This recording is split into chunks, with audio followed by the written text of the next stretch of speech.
छोड़ के कर के बियाह कैसे पापा हमरे देवले होलिया में सब जीत छोड़ के बाकी 10 लाख बाबू तोहर मांगले दहे जवाब ऊपर से जीएसटी जोड़ के बाकी 10 लाख बाबू तोहर मांगले दहे जवाब ऊपर से जीएसटी जोड़ के बूढ़ी बूढ़ी पानी ढेर पियताई बुढ़ावा फगुआ में अगुआ भेज के बूढ़ी बूढ़ी पानी ढेर पियताई बुढ़ावा फगुआ में अगुआ भेज के अरे जेलावा में तेलावा निकल जाई न कर मांग जदी करी है दहेज के जेलावा में तेलावा निकल जाई बुढ़ऊ मांग जदी कर दहेज के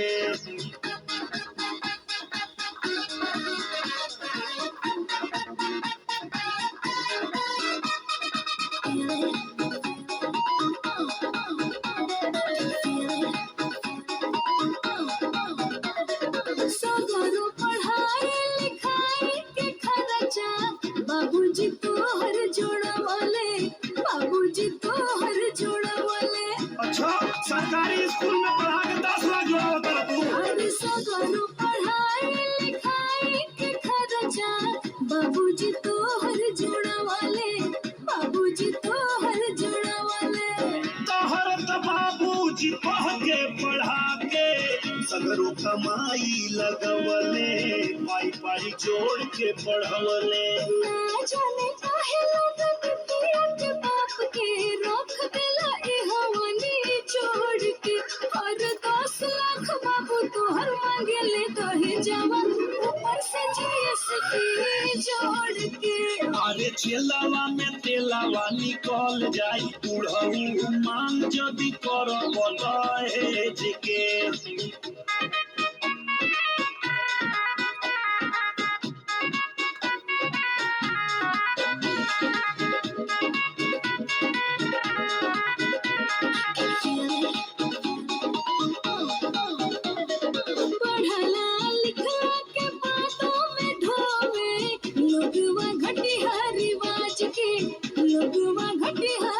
जाए बुढ़ऊ मोह छोटा लाज बात अरे पढ़ला लिखला के बातों में ढोवे लोगवा घटिया रिवाज के लोगवा घटिया रिवाज के चुप बदले वाला गा के जोगीरा अब तो बदला समाज के अब तो बदला समाज के बड़ा दिन धोला अब जनी धोवा निक नखे पर था दहेज के और 10 लाख बाबू तोहर मांगले दहे जवाब ऊपर से जीएसटी जोड़ के अरे चेलावा में तेलावा निकल जाई बुढ़ऊ मांग जदी कर दहेज के तो कर लो फ्री में बियाह बेटा आ जब तार बहनिया के बारी आई नु तो देखा तनी